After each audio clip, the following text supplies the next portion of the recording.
ఇప్పుడు మనం చెప్పుకోబోయే పాఠ్యాంశం కుమురం భీం 9వ తరగతి ఉపవాచకం పాఠ్యాంశం. కుమురం భీం గురించి జల్ జంగల్ జమీన్ అనే నినాదంతో గోండులను, కోయలను, చెంచులను సంఘటితపరిచి పోరుబాటలో నడిపించిన విప్లవ వీరకిశోరం కుమురం భీం. మా గూడెంలో మా రాజ్యం అనే నినాదంతో గిరిజనులందరినీ ఏకం చేసి ప్రభుత్వంపై సమరం సాగించిన పోరాట యోధుడు కుమురం భీం. అది ఆకుపచ్చని పూర్వపు ఆదిలాబాద్ జిల్లా, నేటి కుమురం భీం జిల్లా అడవుల్లో ఉదయించిన గొప్ప యుద్ధ వీరులు గోండులు. అట్లాంటి వీరుల్లో కుమురం భీం ఒకడు. భీం తండ్రి పేరు చిన్ను, ఈయన గూడెం పెద్ద, అంటే పటేలు అని అర్థం. ఈయనకు భీంతో పాటు సోము, బొజ్జు అనే కుమారులు మరియు కుర్దు యేసు అనే 2 తమ్ముళ్ళు ఉన్నారు. వీళ్ళంతా గోండు తెగకు చెందినవారు. ఆదిలాబాద్ అడవుల్లో నివసించే ఈ గిరిజనుల్లో ఎన్నో తెగలున్నాయి. గోండు, కొలాం, పరదాన్, కోయ, అందాల్, చెంచు, బిల్లులు మొదలగు వారున్నారు. అడవిలో పుట్టి పెరిగి అక్కడే చనిపోయే వారికి అడవే ప్రపంచం కనుక అడవి తమదని బలంగా నమ్ముతారు. తెల్లదొరలను ఎదిరించిన రామ్జీ గోండు వారసులమని గర్వంగా చెప్పుకుంటారు. కుమురం భీం బాల్యం నుండి తెలివైనవాడు, సాహసవంతుడు, నాయకత్వ లక్షణాలున్నవాడు. భీం చిన్నప్పటి నుంచి ప్రతి విషయానికి స్పందించేవాడు, ఆలోచించేవాడు, దేన్ని ఊరికే వదిలిపెట్టేవాడు కాదు. ఈ లక్షణాలే తర్వాత అతన్ని గిరిజన వీరుని చేశాయి. అతని ఆలోచనలకు పురుడు పోసింది, అతని భావాలకు బలాన్నిచ్చింది అతని వదినే కుకుబాయి. భీం చిన్నప్పుడు సంకనపల్లి గూడెంలో పెరిగాడు. అక్కడి చెట్టు చేమ, బోళ్ళు బండలు, కొండలు వాగులు ఒకటేమిటి సమస్త ప్రకృతి అతన్ని తీర్చిదిద్దింది. ఆ రోజుల్లోనే ఒకరోజు భీం తన మిత్రుడైన జంగు, కొంతల్, మాధు, పైకులతో కలిసి అడవికి వచ్చాడు. వారితో మేకపిల్లలు కూడా ఉన్నాయి.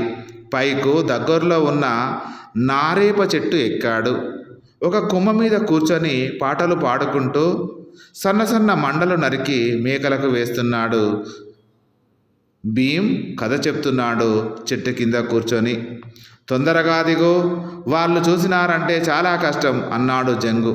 అన్నట్లే 3 జంగ్లాతు జవాన్లు ఒక సుంకరి ఊరికొచ్చారు. పైకును పట్టుకున్నారు. వారి వెనుకే వచ్చిన అమీన్ సాబ్, చెట్లు కొడుతున్నారా? ఈ అడవి మీ అయ్యలు పెంచి పెద్ద చేసినారనుకున్నారా అని. అరే, అందరినీ పట్టుకొని బంగ్లా దగ్గరికి తీసుకురండిరా అని తన మనుషులకు చెప్పాడు. ఆ తర్వాత గూడెం పెద్దైన కుమురం చిన్నును చూస్తూ, అడవిలో ఆకు కూడా తెంపొద్దన్న చౌకీదార్ను, సారేదార్ను పంపి నీకు చెప్పమన్నా. ఆ రోజు నేను వచ్చి చూసిన ఏమైంది? నా కళ్ళ ముందే పిల్లలు అడవిని నరికారు. దానికి శిక్ష ఏంటో తెలుసా? కొమ్మ నరికినోని వేలు నరకడమే తగిన శిక్ష అన్నాడు. ఎందరు బతిమిలాడినా వినకుండా పైకి వేళ్ళు నరికించాడు అమీన్ సాబ్. పైకు అరుపులతో అడవంతా ఏడ్చింది. స్పృహ తప్పి పైకు కింద పడిపోయాడు. తర్వాత చౌకీదార్ ఎవరెవరు ఏ పట్టి కట్టినారో చదివినాడు. పట్టీల పేరు మీద ఆ పూట గూడెమంతా జంగ్లాత్ వాళ్ళు లూటికి గురైంది. ఈ సంఘటన భీమును పట్టి కుదిపింది. ఆవేశంతో వదిన వద్దకు పోయాడు. వదినే, ఈ గాలి, నీరు, ఇక్కడి ఆకాశం మొత్తం మనమైనప్పుడు ఈ భూమి, అడవి మనవెందుకు కావు? అడవి, భూమి మాత్రమే వాళ్ళవెట్లా అయినవి అని అడిగాడు. ఈ ప్రశ్నలు మనోళ్ళందరికీ వస్తే బాగుండు, మీ నాయనను అడుగు అంది. పట్టి అంటే పన్ను అని అర్థం. మేక, ఆవు, ఎద్దు, భూమి, నాగలి, మంచె, గడ్డి, గుడిసె ఇలా ఉన్న ప్రతి దాని పేరు మీద పన్ను కడితే చివరకు ఏం తిని బతకాలే? కష్టమంతా పన్నుల రూపంలో జంగ్లాత్ వాళ్ళు గుంజుకుంటే ఆకలితో చచ్చిపోవాల్సిందే కదా. ఇలా పరిపరి విధాల ఆలోచిస్తూ ఆ రోజు భీమ్ ఆకలితో పడుకున్నాడు. ఈ సంఘటన భీమ్ మనసుపై చెరగని ముద్ర వేసింది. తమ కష్టాన్ని పరులు అన్యాయంగా తీసుకుపోతున్నారని తెలుసుకున్నాడు. దీనికి వ్యతిరేకంగా చిన్ననాడే ఆలోచించడం నేర్చుకున్నాడు. షావుకారులు గిరిజనుల్ని మోసం చేసే తీరు కొంత అర్థమయ్యింది, కొంత అర్థం కాకపోయేది. జరగకూడనిది ఈ విధంగా జరుగుతున్నది. ఈ విధానాన్ని గురించి ఆలోచించాడు, కానీ ఆపడమెట్లానో అతనికి అంతుపట్టలేదు. దోపిడిలో అన్నీ కోల్పోయిన కుమ్రం చిన్ను ఆరోగ్యం కూడా కోల్పోయాడు. ఫలితంగా చనిపోయాడు. చిన్ను చనిపోయినాక కుమ్రం కుర్తు తన తమ్ముడు యేసు కుటుంబం అన్న పిల్లలతో కలిసి సంకనపెల్లి వదిలాడు. కొందరు కులాములు కూడా వీరితో బయలుదేరారు. గూడెం వదిలేస్తుంటే భీమ్ బాధపడ్డాడు. ఇది చూసిన వదినే ఇదంతా మామూలేనని, అడవుల్లో బతికే మనకు ఇవి అలవాటేనని చెప్పింది.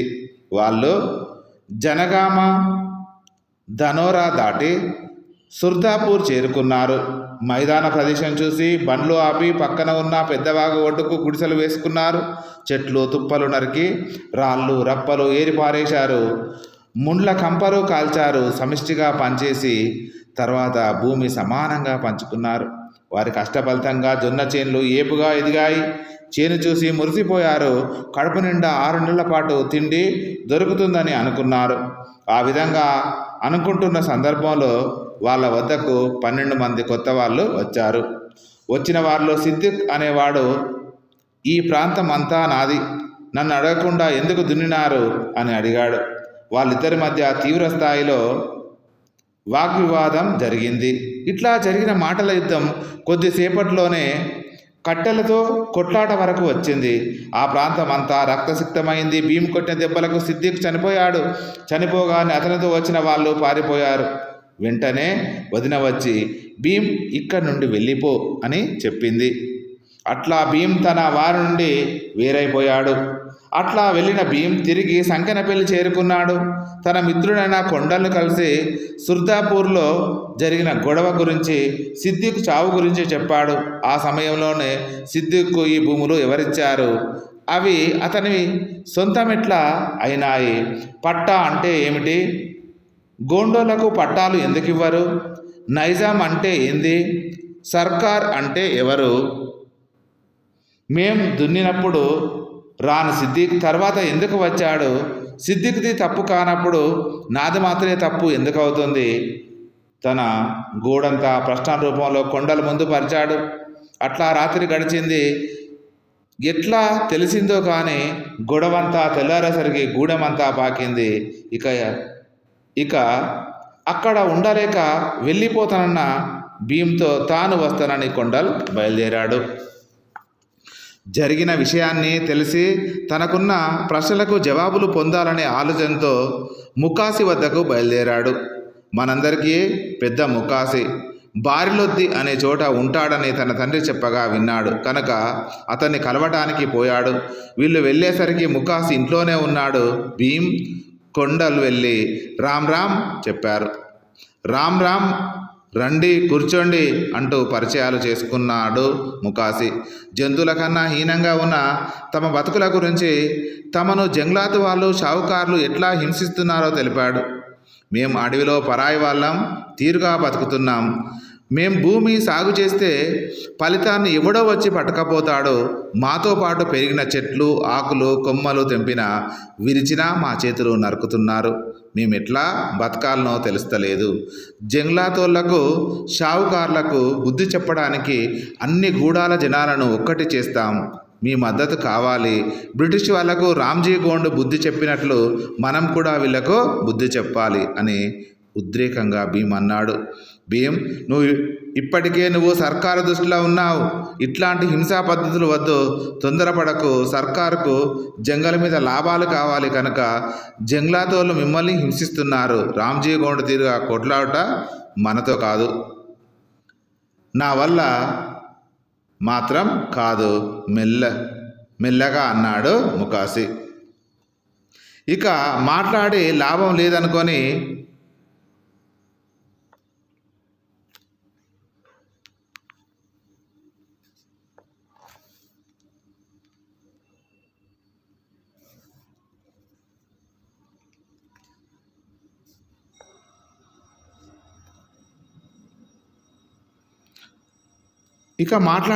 లేదనుకొని ముకాసి ఉండే ఊరు వదిలేశారు. భీమ్ కొండలకు ఎటుపోవాలో తెలియదు. కనిపించిన బాటలో ముందుకు పోతున్నారు. అట్లా వెళ్తున్న వారికి ఓ పెద్ద ఊరు ఎదురైంది. పెద్ద మేడలు, పెద్ద పెద్ద దుకాణాలు, అలంకరించుకున్న స్త్రీ పురుషులు కనిపించారు. ఈ లోకంలో వారికి వింతగా ఉంది. వారు చేరింది బల్లార్షా రైల్వే స్టేషన్. అందరూ రైలు ఎక్కుతుంటే నడవడం ఎందుకు, మనము ఎక్కుదాం అనుకొని వాళ్ళు ఎక్కారు. అందరూ దిగుతుండగా వాళ్ళు దిగారు. వీరిని టీసీ టికెట్ అడిగాడు. అదేంటో మాకు తెలియదు, మా దగ్గర డబ్బులు లేవన్నారు. అప్పుడు పోలీసులు వీళ్ళు గోండులని తెలుసుకొని 4 తగిలించి పంపించారు. ఇట్లా వాళ్ళు చేరుకున్నది చాందా అనే పట్నం. రైల్వే స్టేషన్ బయట కూర్చున్న భీమ్ కొండలకు తనతో తెచ్చుకున్న వస్తువులను మోయలేక అవస్థపడుతున్న ప్రయాణికుడు కనిపించాడు. నేను ఆ బరువుల్ని మోయాలన్నా అంటూ భీమ్ అడిగాడు. సరే అని అంగీకరించిన ఆ ప్రయాణికుడితో వాళ్ళు అతని ఇంటికి వెళ్ళారు. ఆ ఇంట్లో చాలామంది అచ్యంత్రాలు తిప్పుతున్నారు. తనకేమన్నా పని దొరకవచ్చా అని భీమ్ ఆశపడ్డాడు. పని కోసం ప్రయాణికుల్ని అడిగాడు. సరే అన్నాడు ప్రయాణికుడు. అతను ఆ ప్రింటింగ్ ప్రెస్ యజమాని, పేరు విఠోబా. నిజాం సర్కారుకు తెల్లదొరలకు వ్యతిరేకంగా పోరు చేస్తున్న వాళ్లతో విఠోబాకు సన్నిహిత సంబంధాలున్నాయి. విఠోబా రహస్యంగా పత్రిక నడిపేవాడు. రహస్య పత్రికల గురించి తెలుసుకున్న భీమ్ విఠోబాపై మంచి అభిప్రాయం ఏర్పరచుకున్నాడు. కొండలకు మాత్రం ఇదంతా రుచించలేదు. అతను తిరిగి ఇంటికి పోయాడు. విఠోబా దగ్గర సంవత్సరం ఉన్నాడు భీమ్. అక్కడ తెలుగు, హిందీ, ఇంగ్లీష్ చదవడం రాయడం నేర్చుకున్నాడు. భీముకు రాజకీయాల్ని, సమాజంలో వచ్చే పరిణామాల్ని విఠోబా అర్థం చేయించాడు. మార్పు రావాలంటే త్యాగం చేయాలని తెలిపాడు. ఒకరోజు రాత్రి పోలీసులు వచ్చి విఠోబాను అరెస్టు చేసి పట్టుకపోయారు. కుమ్రం భీమ్ను కొట్టి వదిలేశారు. అట్లా భీమ్ తిరిగి ఒంటరివాడయ్యాడు. తిరిగి రైల్వే స్టేషన్కి పోయి కూర్చున్నాడు. అక్కడ మంచిర్యాలకు చెందిన తెలుగువాడు అతనికి కలిశాడు. బతుకుదెరువు కోసం ఛాయపత్తా దేశం పోతున్నట్టు చెప్పాడు. ఇంకో ఆలోచన లేకుండా భీమ్ అతనితో కలిసి ఛాయపత్తా దేశం అనబడే అస్సాం పోయాడు. తేయాకు తోటల్లో అడుగుపెట్టాడు భీమ్. తన వంటి అనేక మంది కార్మికులను చూశాడు. గూడెం నుండి తేయాకు తోటల వరకు అతని ప్రయాణం సాగింది. అనేక అనుభవాలతో ప్రపంచాన్ని అర్థం చేసుకున్నాడు. ఎక్కడైనా కష్టజీవులకు బాధలు తప్పవని, కష్టపడేవానికి కడుపు నిండటం లేదని తెలుసుకున్నాడు.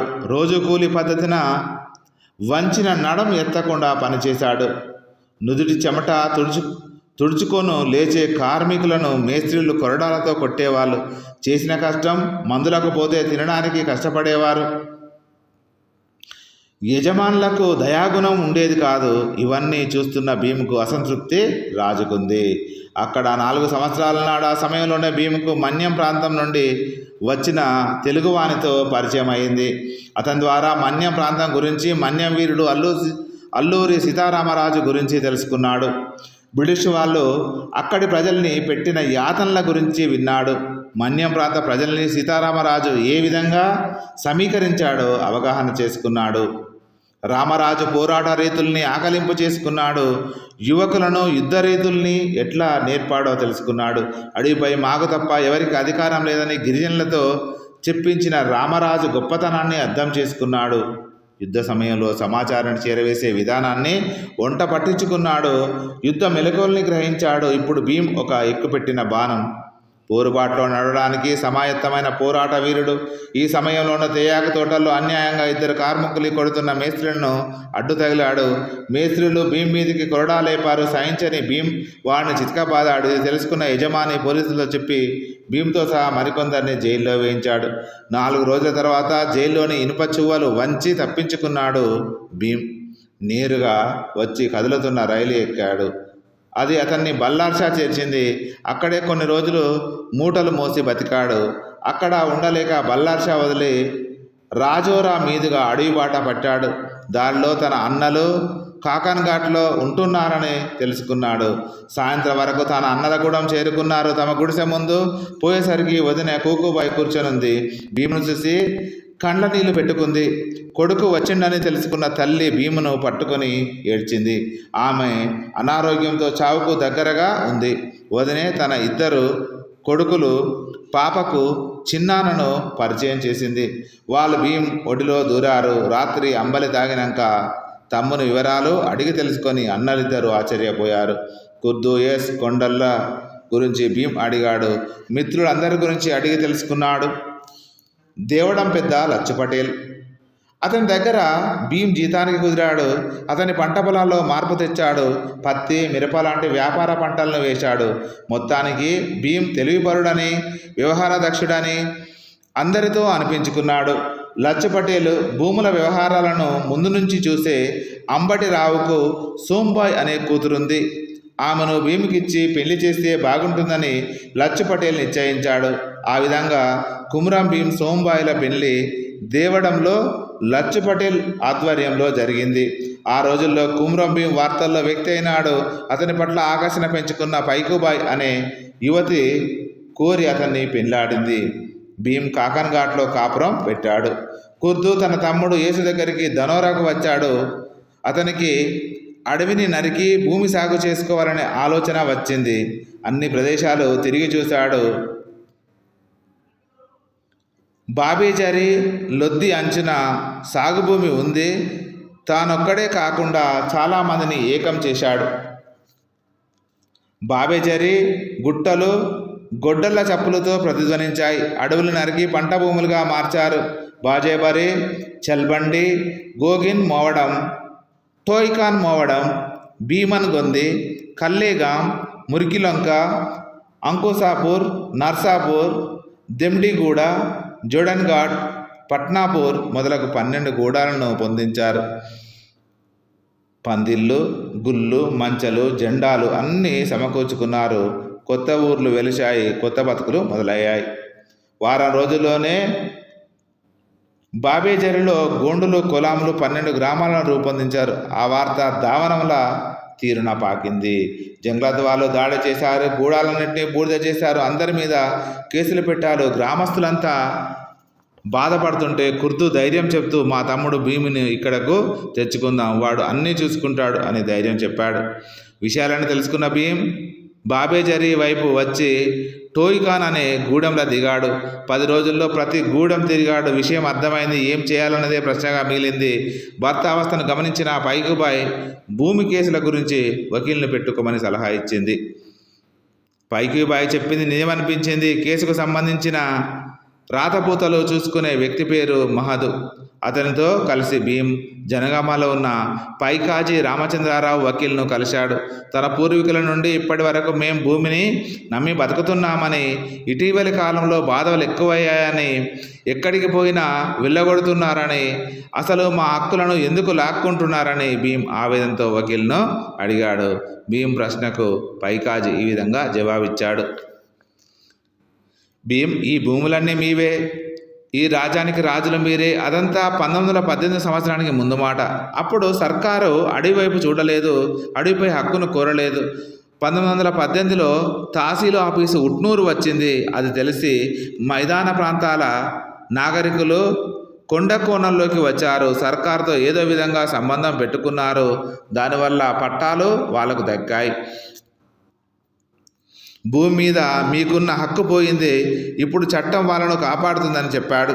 ఈ చట్టాలు తయారు చేసిందెవరు? ఎవరికి చెప్పి ఈ భూముల్ని వాళ్ళ పేరు మీద రాశారు? అసలు ఈ దొంగలకు పట్టాలు ఎందుకు ఇచ్చారు అని కోపంగా అడిగాడు భీం. ఇన్నేళ్ల నుండి ఇసొంటి ప్రశ్నలు అడిగిన వాడిని నిన్ను ఒక్కడనే చూశాను. ఈ రాజ్యం నిజాం రాజుది. రాజుకు ఏది తోస్తే అదే చేస్తాడు. అంతా ఆయన ఇష్టం మీద ఆధారపడి ఉంటుంది. న్యాయం చూడని రాజెందుకు? మా చావు కోరే సర్కారుతో మాకు పనేముంది సూటిగా అన్నాడు భీమ్. చూడు భీమ్, మీ బాధల్ని నైజాంకు చెప్పి చూడండి. మేలు జరిగితే మంచిదే, లేకుంటే సర్కార్ను సవాల్ చేయండి. మీ చట్టాలను, కోర్టులను, పోలీసులను, అధికారులతో ఒప్పుకో అనండి. నీ వ్యవహారం చూస్తే అట్లనే అంటావనిపిస్తుంది. నైజాంతో కొట్లాడి భూముల్ని సాధించగలరా? నాకు మాత్రం నమ్మకం లేదు అని ముగించాడు వకీల్. అవసరం ఉంటే వచ్చి కలుస్తాం, మీరు సహాయం చేయాలి అంటూ మహాత్తో కలిసి గూడెం దిక్కు నడిచిండు భీమ్. ఏ వైపు నుండి చూసినా లడాయి తప్పదనుకున్నాడు భీమ్. 12 గూడాల ప్రజలందరూ పట్నాపూర్ రావాల్సిందిగా వార్త పంపాడు. భీమ్ పిలుపు అందుకొని ప్రజలందరూ వచ్చారు. పెద్ద చెట్టు కింద కూర్చున్న ప్రజలందరినీ ఉద్దేశించి భీమ్ ఇట్లా అన్నాడు. మనందరి కష్టాలు ఒక్కటే. చిన్నప్పటి నుండి నేను ఈ కష్టాలు ఎదుర్కొంటూ ఎదిగిన. భూమి కోసం మనం జంగల్ నరికితే జంగలాత్ వాళ్ళు పట్టేదారులు కేసులు పెడుతున్నారు. వాళ్ళు మనల్ని కొట్టినా, గుడిసెలు తగలబెట్టినా, చేతులు నరికినా భరిస్తూ ఇన్నేళ్ళు గడిపాం. సర్కారు మన మీద కేసులు పెడితే వకీలు కోర్టుకు రమ్మంటున్నాడు. మనం గంజి తాగి బతకడం వల్ల కాదు, కోర్టు కేసులతో చావుకు దగ్గరవుతున్నాం. ఇవన్నీ ఇంతకు ముందు ఉన్నవి, ఇక ముందు కూడా ఉంటాయి కనుక వాటికి భయపడేది లేదు. మీరు భూములు దున్నండి, వర్షాకాలం వస్తుంది, పంటలు పండిద్దాం. వాళ్ళు మన మీదకి వస్తారు.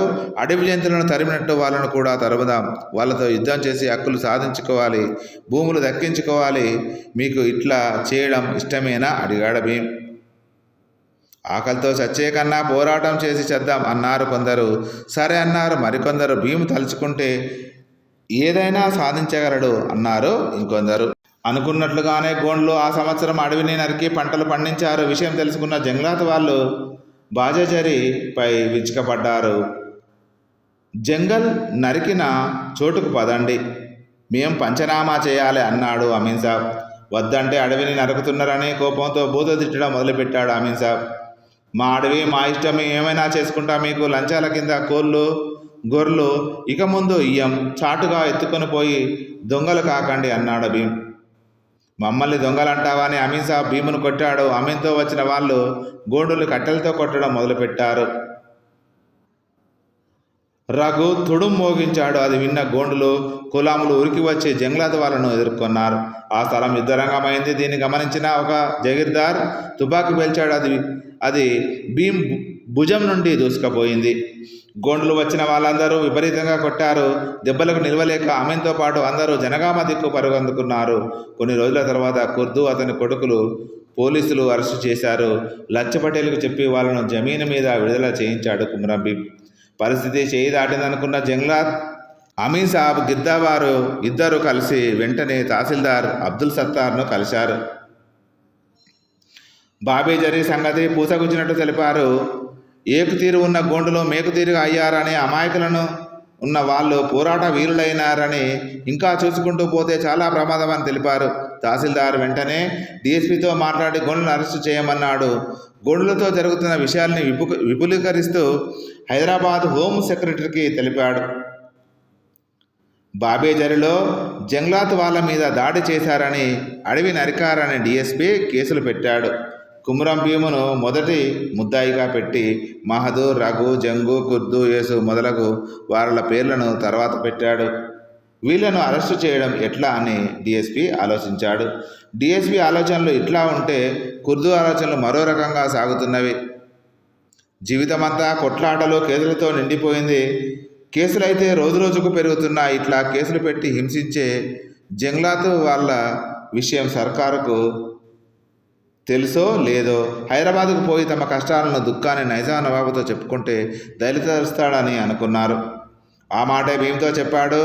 పెద్ద మనిషి మాట తీసేయలేక ఇది కూడా సమస్య పరిష్కారానికి ఒక మార్గం అవుతుందేనని భీమ్ హైదరాబాద్కు బయలుదేరాడు.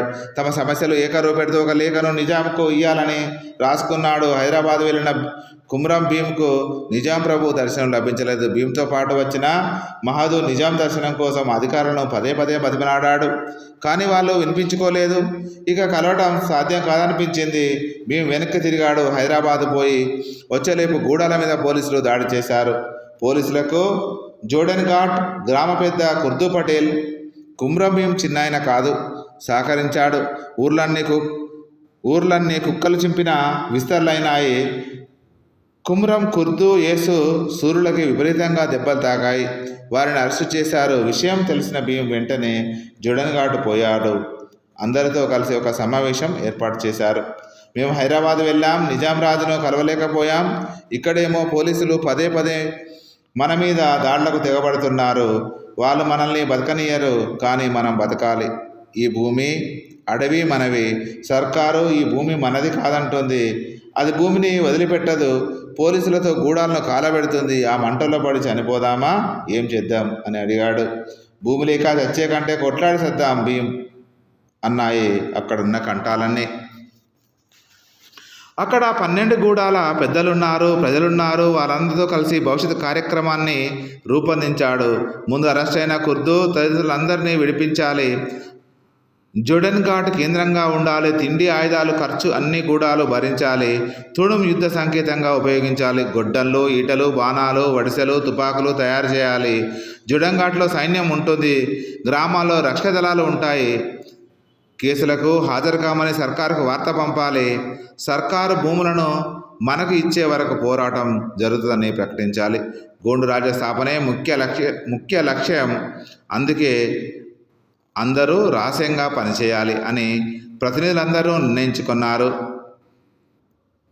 మహదూ పైకాజిని కలిశాడు. అతడు తహసీల్దార్తో మాట్లాడాడు. తహసీల్దార్ హైదరాబాదులో ఉన్న డైరెక్టర్ జనరల్ ఆఫ్ రెవెన్యూ గారికి కుర్దు మొదలైన గోండు ముద్దాయిలపై దయ చూపితే సర్కార్ గౌరవం పెరుగుతుందని లేఖ రాశాడు. కుమ్రం భీం మాటలు విని వాళ్ళు మోసపోయారు, మీరు కనికరించాలి అని అందులో పేర్కొన్నాడు. మొత్తానికి వాళ్ళు విడుదలై జుడన్ఘాట్ చేరుకున్నారు. బాబేజరీ ప్రాంతంలో సర్కారు ఆజ్ఞలు పాటించబడటం లేదు. ఎవరు కోర్టులకు హాజరు కావటం లేదు. అమీన్ సాబ్ పోలీసులు వెంట పెట్టుకుని అక్కడికి పోయాడు. అక్కడ కుమ్రం భీం వాళ్ళకు అడ్డుపడ్డాడు. ఇంకా కోర్టులో కేసులు ఏమీ లేవు. ఈ 12 గ్రామాలు మా సొంతం. ఇది గోండు రాజ్యం. ఇక్కడికి జంగ్లాతోలు వస్తే ప్రాణాలతో వెళ్ళరు. ఈ రాజ్యం మాది. మీకు ఎలాంటి అధికారం ఇక్కడ లేదు. మేము ఎవరి సొమ్ము తినడం లేదు, ఎవరికి అన్యాయం చేయడం లేదు. ఇది మా అందరి నిర్ణయం. మీరు పోయి మీ దిక్కున్న చోట చెప్పుకోండి అని కరాఖండిగా అన్నాడు. అమీన్ సాబుకు వెళ్ళబుద్ధి కాలేదు. హెచ్చరిక చేశాడు. గోండులు నవ్వుకున్నారు. తుపాకు తీసి గాల్లోకి కాల్పులు జరిపాడు. గోండులు అతనితో వచ్చిన వారందరినీ దేహశుద్ధి చేశారు. తుపాకు తీసుకొని వెళ్ళగొట్టారు. అమీన్కు సహాయపడ్డ కుర్దు పటేల్ అనే వ్యక్తిని హెచ్చరించి వదిలేశారు. అట్లా సర్కార్తో గోండుల యుద్ధం మొదలైంది. కుమ్రం భీం నాయకత్వానికి ఇష్టపడ్డ ఇతర గ్రామస్తులు, పల్లెపు ప్రదేశ ప్రజలు కొందరు వీరితో కలిశారు. గోండు రాజ్య స్థాపనకు మద్దతు తెలిపారు. అందులో కల్లేగాం పాస్, ధనోరా ముఖ్యమైనవి. జుడన్ఘాట్లో కొలిమంటుకున్నది. ఈటలు, బాణాలు, బర్షలు, గొడ్డళ్ళు, తుపాకులు, బర్మాకులు తయారైనాయి. వాటిని వాడటంలో మెలకువల్ని యువకులు పిల్లలకు నేర్పించారు. స్త్రీలు సాయం చేస్తున్నారు.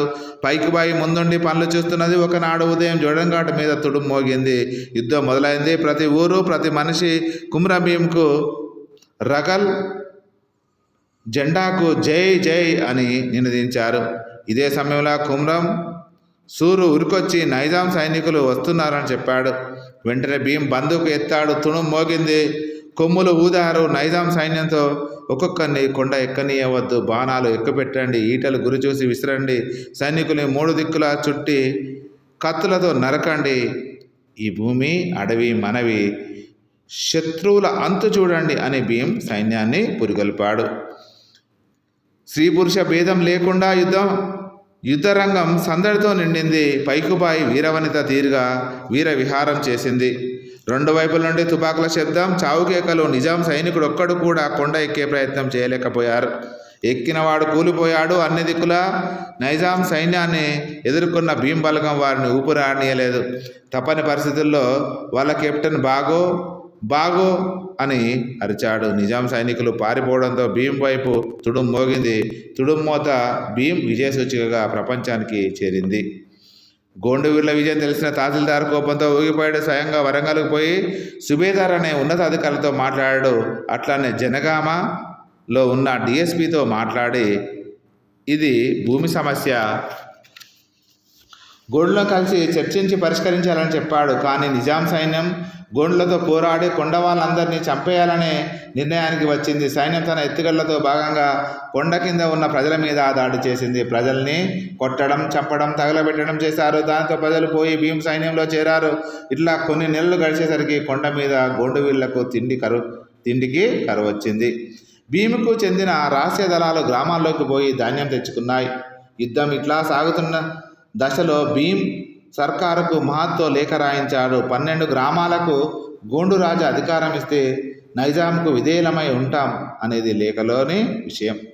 లేఖ తహసీల్దార్ అబ్దుల్ సత్తార్కు అందింది. కానీ నిజాం నుండి జవాబు రాలేదు. ఒకరోజు ఉదయం రఘు ఒక మనిషిని తీసుకువచ్చి భీం ముందుంచాడు. అతను, నేను నైజాం సర్కార్ సబ్ కలెక్టర్ దగ్గర నుంచి వచ్చిన వారు మీతో మాట్లాడతారట, మీరు ఆజ్ఞ ఇస్తే వచ్చి మాట్లాడుతాడు అన్నాడు. భీమ్ సమ్మతి మేరకు సబ్ కలెక్టర్ వచ్చి కలిశాడు. భీమ్, మీకు మీ చిన్నాయనకు ఎంత భూమి కావాలో అడగండి, ఇచ్చి పట్టాలు చేస్తాం. ఈ పోరు ఆపండి అన్నాడు సబ్ కలెక్టర్. ఈ యుద్ధం మా కోసం కాదు, గోండులు, కులాములు మొదలగు ఎన్నో తెగల ప్రజల కోసం. మీ 12 గ్రామాలకు పట్టాలు ఇస్తాం, భూములు మీ సొంతం అవుతాయి. యుద్ధం మానండి. 12 గ్రామాల పట్టాలు కాదు, 12 గ్రామాల రాజాధికారం కావాలి. గోండు రాజ్యం స్థాపించుకుంటాం అన్నాడు భీమ్. అదెట్లా సాధ్యం అని సబ్ కలెక్టర్ అన్నాడు. అడవి మీ సర్కారుది ఎట్లా అయ్యింది? నిజం చెప్పాలంటే ఉట్నూరు నుండి రాజోరా దాకా మా గోండు పరగనను మాకు పాలించే హక్కు కావాలి. మీ సర్కార్తో ఈ విషయం చెప్పండి. మీరు ఎక్కువ సైన్యం తెచ్చి మమ్మల్ని చంపవచ్చు. మాలో ఏ ఒక్క పిల్లగాడు బతుకున్నా గోండు రాజ్యం కొరకు పోరాడతాడు. మా రాజ్యం గెలుచుకునే వరకు యుద్ధం సాగుతుంది అని భీమ్ సూటిగా చెప్పాడు. యుద్ధం మొదలైంది. 7 నెలలు గడిచాయి. కొండ మీద ఆహారం కొరత వల్ల అందరి ముఖాల్లో ఆకలి తాండవించింది. నైజాం సర్కారు సైన్యం మాత్రం పెద్ద ఎత్తున దాడికి సిద్ధమై వస్తుందని తెలిసింది. ఆ రాత్రి యుద్ధ పద్ధతుల మీద చర్చ జరిగింది. 12 గ్రామాల ప్రజలు శత్రువులను చికాకు చేసే పద్ధతులు గ్రహించారు. శత్రు సైన్యం 10 రోజులు తలమునకలైనా కొండ మీదికి చేరలేకపోయారు. అన్ని దారుల్లో భీమ్ సైన్యం పెట్టని గోడవల నిల్చున్నది. భీమ్ సైన్యాన్ని జయించిన కష్టమని తెలిసింది. కానీ అదే గ్రామం పెద్ద కుర్దు పటేల్ కుమ్రం కుర్దు కాదు. మోసం చేసి సర్కారుతో చేతులు కలిపాడు. కొండ మీదికి రహస్యంగా దారి చూపాడు. నైజాం సైన్యం దొంగతనంగా యుద్ధనీతికి విరుద్ధంగా వచ్చింది. రాగానే గోండు వీరుల్ని కాల్చారు. మనందరిలో చీకట్లో చంపారు. గుడిసెల్ని తగలబెట్టారు. అదిగో కుమ్రం భీం అక్కడున్నాడు దొర అని కుర్దు పటేల్ భీం వెనుక నుండి చూపెట్టాడు. ఇంటి గుట్టు బయటపడింది. భీం మీద తూటాలు కురిశాయి. భీం నేల కొరిగాడు. 22 అక్టోబర్ 1901 సంవత్సరంలో పుట్టిన కుమ్రం భీం సెప్టెంబర్ 1, 1940 సంవత్సరంలో వీరమరణం చెందాడు.